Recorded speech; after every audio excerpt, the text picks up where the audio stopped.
말씀을 봉독합니다. 말씀은 요한복음 20장 24절로 29절까지 말씀입니다. 신약성경 183쪽에 있습니다.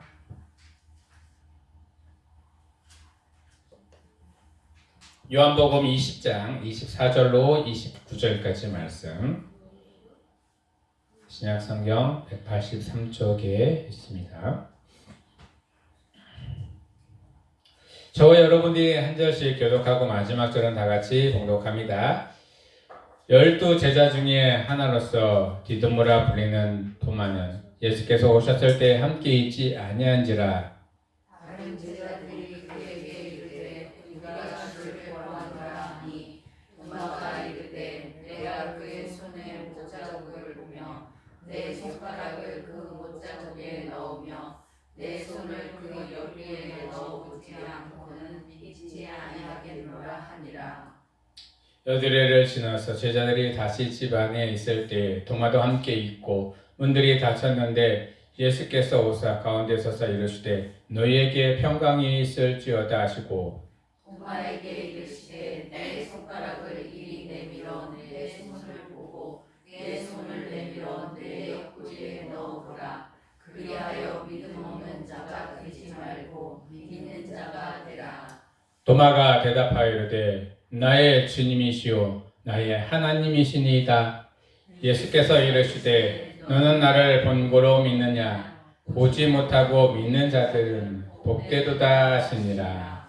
아멘. 할렐루야. 이 시간에도 하나님의 은혜와 사랑과 평강과 자비하심과 성령 충만하심이 또한 치유하심이 그리고 하나님의 은혜가 하나님의 평강이 우리 성도 여러분들과 또한 이 자리에 오지 못했지만 각 처소에서 하나님을 기억하고 또한 예배하고 하나님께 기도하고 하나님의 마음을 드리는 모든 성도 여러분들 또 온라인으로 함께 하시는 우리 성도 여러분들에게 자꾸 넘치기를 예수 그리스도 이름으로 축복하며 축원합니다. 네, 오늘의 말씀을 주제를 함께 봉독합니다. 시작. 부활의 흔적. 경찰들이 이제 범인을 잡으려면은요 가장 먼저 찾는 게 뭘까요?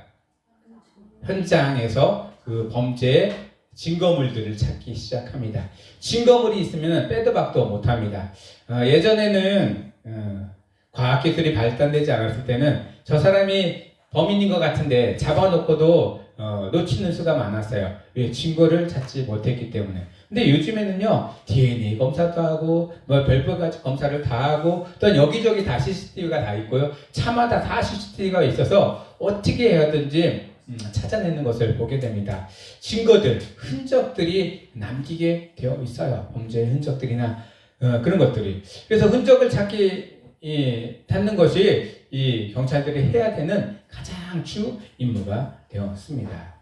그 흔적만 찾으면은요, 그 모든 문제들이, 실마리들이 풀려나가기 때문입니다. 오늘 말씀에서도 보면은 예수님이 부활하셨다라고 하는 흔적들이 지금 현재는 남아있는 게 있을까요? 없을까요? 2000년 전인데. 있겠죠? 있을 것 같아요? 네. 어디에 있습니까? 흔적들이. 동굴. 예수님이 들어가셨던 동굴, 굴렸던 그 큰 바위들, 이것들이 흔적이었을까요? 그런데 그걸 찾았다는 얘기는 들어보셨나요? 그러면은 증거는 되지 않아요.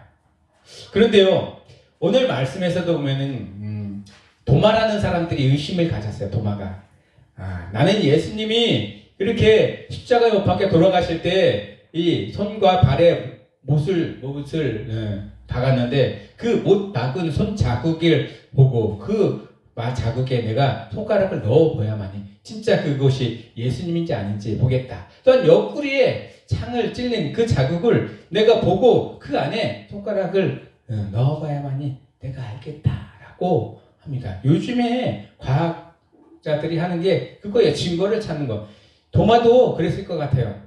의심이 있어서 그런 게 아니라 확실하게 내가 예수님이 살아나셨다는 것을 느끼기 위해서. 우리 믿음이 있다 없다를 떠나서요. 우리가 하나님을 믿고 예수님을 믿는다면 내가 확실히 그렇게 믿고 나서 이게 확신이다면 끝까지 믿을 수 있는 게 이 믿음인 것 같습니다. 우리 성도 여러분들 삶 가운데, 일단 인생 가운데 어떨 때는 믿음이 떨어지는 것 같기도 하고, 어떨 때는 잘 안 믿게 되는 것 같기도 하고, 어떨 때는 진짜 그런가 긴가민가 한 것 같기도 하고, 이렇게 떨어지는 믿음이 아니라 하나님이 예수 그리스도를 이 땅에 보내주셔서 우리를 위하여 대속하시고 또한 살아나셨다는 것을 확실히 믿기 위한 증거들을 찾아가는 것, 그것이 바로 도마의 마음이지 않은가 싶습니다. 우리는 가끔 도마를 좀 안 좋게 얘기를 해요. 어떻게 예수님의 손가락 그 아픈 곳에다 손가락을 집어넣느냐, 흔적에 옆구리에다 어떻게 손가락을 집어넣느냐, 그럴 수가 없느냐라고 얘기를 하지만 우리의 신앙 가운데 믿음은요, 그렇게 하나씩 확인되어 나가고 흔적들을 찾아 나가는 게 그게 바로 우리의 신앙이 있고 믿음입니다. 그리고 그것이 확실하다고 믿어지는 순간에 그 믿음을 절대 흔들리지 않도록 또한 유지해 나가는 것, 우리가 해야 될 일이라는 것입니다. 그리고요, 예수님이 부활하셨다는 그 증거를 나뿐만 아니라 많은 사람들에게도 증거해야 되는 게 이 부활의 기쁨입니다. 아직도 세상 사람들은요, 예수님도 모르고요, 교회는 많이 있으니까 교회는 알아요. 그런데 교회가 어떤 곳인지도 모르고 교회가 무엇을 하는 곳인지도 모를 때가 참 많아요. 교회를 다니는 사람들도 그래요. 교회를 와서 하나님께 마음을 내려놓고 하나님이 나의 구주가 되시고 또한 나를 이끌어 가시고 하나님의 나라로 내가 가야 되는 그 길을 계속 유지해 나갈 수 있는 곳, 그리고 그렇게 계속 길을 안내해 주시는 곳이 교회인데, 교회라는 그런 본인들의 생각을 가지고 참 왜곡된 시선들로 교회를 바라보는 때도 참 많이 있습니다. 우리 성도 여러분들은 하나님이 우리의 이 땅 가운데 예수 그리스도를 보내주신 것처럼, 또한 부활하신 예수 그리스도를 보내주신 것처럼 한 교회에 온다고 열심히 신앙생활하고 그곳에서 또한 예수 그리스도를 믿고 의지하며 나아가고 신앙생활을 잘 유지해 나가시는 우리 성도 여러분들 되기를 예수 그리스도로 축복하며 축원합니다. 오늘 말씀에서 부활은요, 헬라어로 아나스타스라고 합니다. 죽은 자가 새 생명을 얻는 것이라고 표현하는데요, 여기서 이 새 생명은요, 지금 우리가 생명을 유지하는 이 생명이 아니라 영생할 수 있는 영원한 생명이에요. 지금 우리가 생명이라고 하는 이 생명은 꼭 있어야 될 것이 있어요. 숨을 쉬어야 되죠. 공기가 있어야 되고, 또 먹지 아니하면 살아갈 수가 없습니다. 그리고 물을 마셔야 되는 이런 생명에 꼭 필요한 유지장치들이 있어야 되는데, 영생으로 바뀐 영원한 생명에서는 이 세 가지 것들이 필요할까요? 전혀 필요하지 않습니다. 시간적인 구애도 받지도 않습니다. 그리고 공간적인 구애도 받지도 않는 몸입니다. 그걸 어디서 알 수 있냐? 예수님이요, 부활하셨다마자 나타나셨어요. 어디 나타나셨냐면 처음에는 무정가에 나타나셔서 여인들을 만납니다. 그리고 여인들에게 말씀을 증거할 때 그들이 예수님인 줄 모르고 말을 건넸을 때마다 그분한테 예수님 나타나요. 예수님을 찾아달라고 부탁을 합니다. 그럴 때 마리아라고 그분이 얘기할 때 그분이 예수님이었구나 하는 것을 마리아는 확신을 했습니다. 확신을 하고 그분을 만나는 순간부터 내가 그분을 증거해야 되겠다라고 제자들에게 찾아가서 제자들에게 얘기를 했는데, 제자들이 갔는데 그분이 계세요, 안 계셔요? 안 계시죠? 없죠. 아무리 찾아도 안 계십니다. 그래도 마리아는 처음 만났던 사람이 예수님이기 때문에 계속 증거를 합니다. 그 기쁨을. 그리고 또 나타나셨어요. 어디에 나타나셨냐? 제자들이 막 모여있는 다락방 안에, 방 안에, 집 안에 문도 꼭꼭 닫아놓고 창문도 닫아놓고 아무도 소리 못 들리게 조용한 소리로 떨리면서 두려우면서 있는 제자들한테 후련히 나타나시다. 문이 다 닫혀있는데 어떻게 들어올 수 있을까요? 공간을 초월하고 시간을 초월하고 모든 것들을 초월할 수 있는 영원한 생명, 영생이 예수 그리스도 안에 있었기 때문에 그는 어디라도 갈 수 있고요, 무엇이라도 만날 수 있고요, 또한 무엇이라도 건너갈 수 있고, 또한 무슨 시간대라도 나아갈 수 있다는 사실입니다. 2000년 전에 살아가신 예수 그리스도, 우리에게는 흔적이 보여지지 않지만 지금 이 순간에도 예수님은요, 2000년이 지나 지금 이 순간에도 우리와 함께 하시고 우리 안에 계신다는 것입니다. 기도하십시오. 하나님, 흔적 좀 보여주세요. 그리고 예수님이 그 흔적으로 내가 끝까지 믿을 수 있는 믿음이 되기를 원하나이다. 그것이 우리 신앙인들이 기도해야 될 것이고요. 또한 그것이 하나님이 우리에게 주시는 은혜인 것입니다. 그 은혜를 늘 경험해 나가시기를 예수 그리스도 이름으로 축복하며 축원합니다. 오늘 말씀에서 부활의 증거들이 세 가지가 나와요. 지진이 나고 천사가 돌을 굴려놨다라고 마태복음에 표현하고 있습니다. 마태복음 28장 2절부터 보면은요, 큰 지진이 나며 주의 천사가 하늘로부터 내려와 돌을 굴려내고 그 위에 앉아 있는데 그 영상이 병옥에 같고 그 옷은 눈과 같이 희거늘이라고 표현합니다. 어느 구절에서는요, 두 천사가 나타나는데 하나는 예수님이 누웠던 머리 쪽에 앉아 있고 하나는 발 쪽에 앉아 있다. 그리고 그들이 찾아간 사람에게 증거합니다. 어찌 죽은 사람자를 죽은 자 가운데서 찾느냐라고 증거합니다. 하나님은요, 예수 그리스도를 살리실 때 아주 드라마틱하게 살리셨습니다. 그리고요, 그 증거들을 하나씩 하나씩 발견하고 찾아갈 수 있도록 사람들에게 하나씩 알려주시는 것을 보게 됩니다. 그리고 또 목격한 사람이 있었습니다. 예수님의 시신이 도둑 맞을까봐 그 로마 병정들 2명을 세워놨습니다. 그들은요, 예수님이 살아나시고 돌이 옮겨지고 천사가 내려가서 지진이 나는 것을 보게 됩니다. 목격하자마자 그들은 덜덜덜 떨면서 죽은 척하며 숨어 있었습니다. 그러다가 모든 상황들이 떠나니까 벌떡 일어나서 대제사장들에게 찾아갑니다. 진짜 살아났다라고, 예수님이. 근데 대제사장들이 그들의 입을 막아버립니다. 돈을 주면서. 그들에게도 나타났습니다. 그러면 그때 당시에 그 병사들은 어떻게 됐을까요? 예수님을 믿었을까요? 믿지 않았을까요? 안 믿었겠어요? 믿었겠죠. 왜냐면요, 그 증거를 봤던 사람인데 예수님이 살아난 것을, 흔적을 보고 천사들이 나타나서 그것들을 다 한 것을 목격한 사람인데 그들은 아마 예수님을 믿고 또한 예수님이 허락한 그런 은혜 가운데 있었던 사람일 것입니다. 또 여인들이 있어요. 증거가. 여인들이 목격합니다. 부활하신 예수님을 누인 그 자리에서 없어진 것을 보게 되고요. 천사들을 만납니다. 하나님은요, 그 여인들을 통해서 제자들에게도 증거하고요, 많은 사람들에게도 증거하게 만드셨습니다. 여러분들은 엄청 기쁜 일이 있고 엄청 기분 좋은 일이 있으면 어떠고 싶어요? 이것을 누구에게도 막 전하고 싶어하는 마음들이 막 생기기 시작하죠. 내가 누구에게도 이 기쁨을 전하겠다, 즐거움을 전하겠다. 또한 어떻게 보면 자랑하고 싶어하는 그런 마음들도 생깁니다. 그렇습니다. 예수님이 살아나셨다라고 그렇게 말씀하고 다녔던 모든 것들이 현실이 되었다라고 자랑하고 싶을 것입니다. 또 증거하고 싶을 것입니다. 때려 죽인다고 해도 아마 다 증거하고 다녔을 것입니다. 그렇습니다. 우리의 삶 속에서 예수 그리스도의 부활의 흔적들을 간직한 사람들은요, 그렇게 예수님이 나를 위해서 죽으시고 살아나셨다는 것을 기쁘게 증거하고 다닌다는 것입니다. 그리고 이 세상의 삶이 끝나는 것이 아니라 또 하나님이 우리에게 영원한 생명, 또한 영생을 허락하여 주셨다는 것을, 그리고 영원한 생명의 생명체는 어떤 능력이 있는지 우리에게 알려주실 것입니다. 예수님이 이렇게 나타나면서 증거들이 하나씩 나타나기 시작합니다. 그리고 제자들이 모여들기 시작합니다. 처음에는 두렵고 떨리면서 문을 꼭꼭 닫아놓고 사람들이 오지 못하도록, 만나지 못하도록 이렇게 숨었는데 예수님을 만나고 나서부터는 그들의 행동이 완전히 달라졌습니다. 문은 다 열어놓고 문 밖으로 나가서 예수님 살아나셨다, 예수님 다시 부활하셨다, 예수님은 내가 그를 만났다라고 하면서 증거하고 다닌 것을 보게 됩니다. 그리고요, 예수님이 그들과 함께 40여 동안 있으면서 많은 말씀을 증거하고요, 그들의 마음 가운데 두려움이, 또한 그들의 마음 가운데 모든 괴로움이 다 사라지게 만드셨습니다. 그리고 또한 그의 생명이 다하기까지 그 예수 그리스도를 만났다는 즐거움과 기쁨이 많은 사람들에게 증거될 수 있도록 그들을 사용하신 것을 보게 됩니다.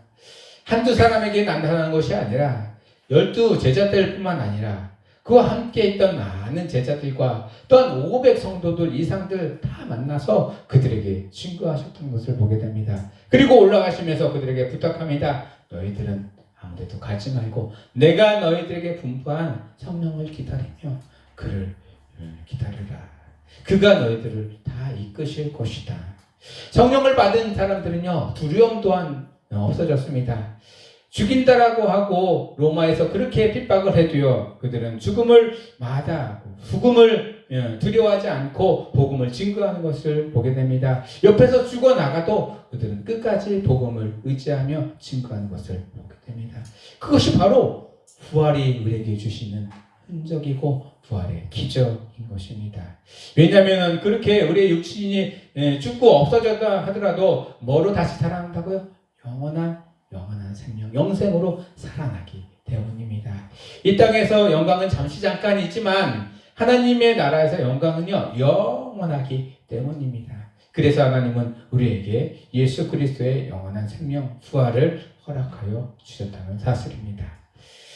예수님은요, 이 땅에 오시면서 하나님의 아들로 오셨지만은 육신을 입고 이 땅에 오셨습니다. 그리고 육신이 있다는 사실은 고통도 또한 느낀다는 사실입니다. 예수님이 십자가에 못 박혀 돌아가실 때 또한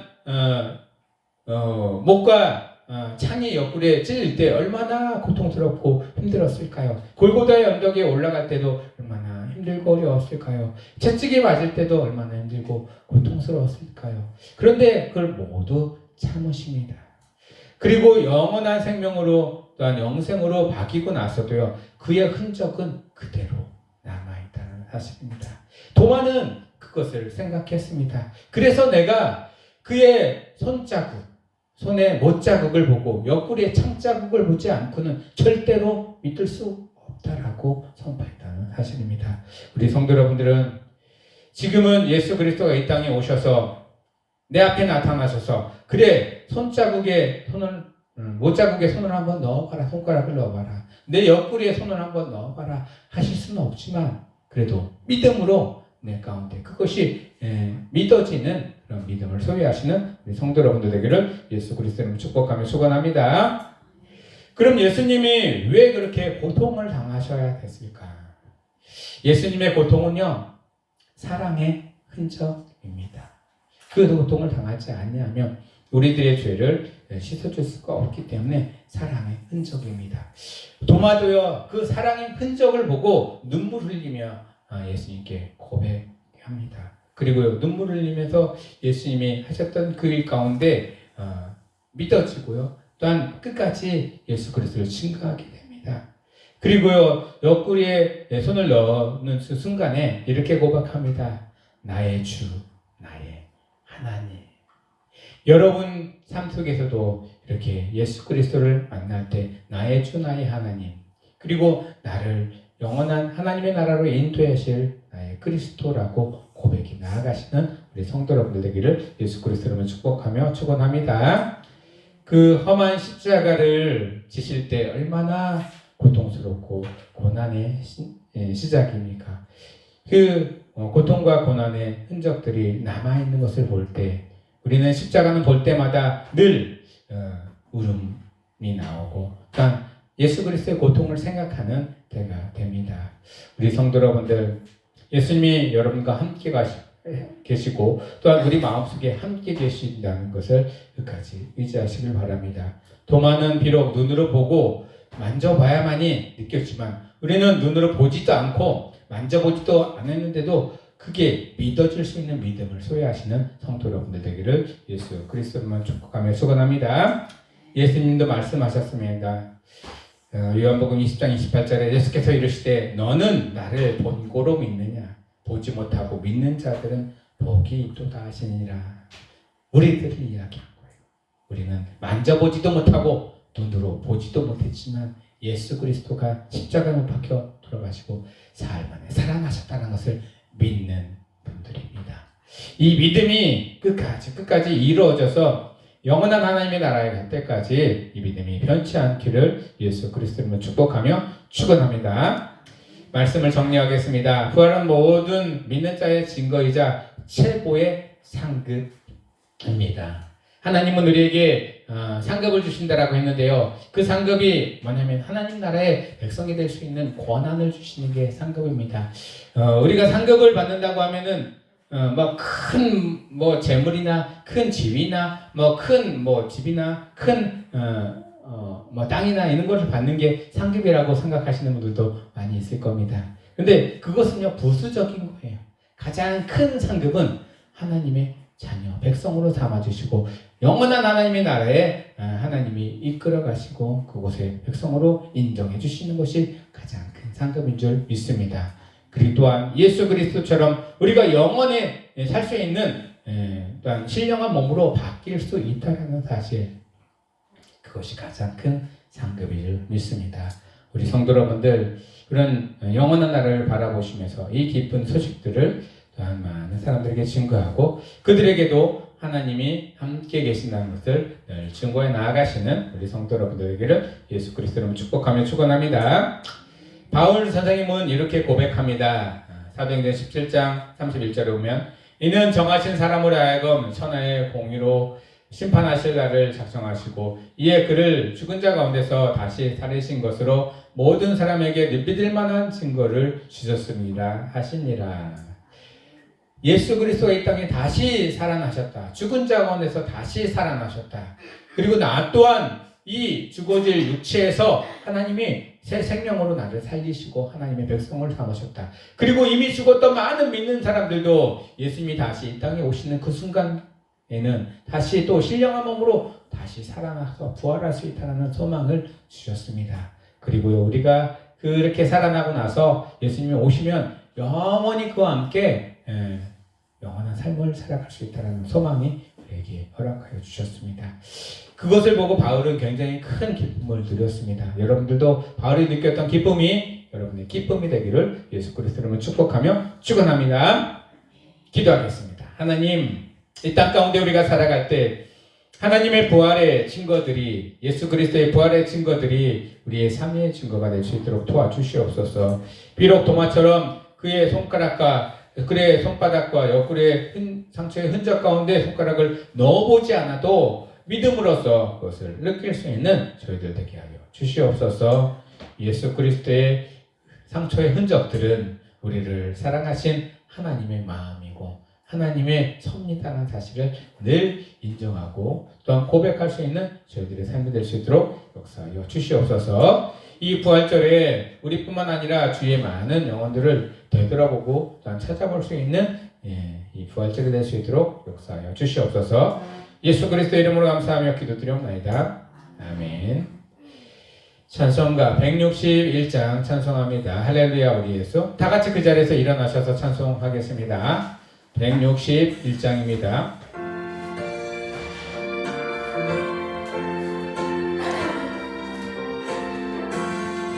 할렐루야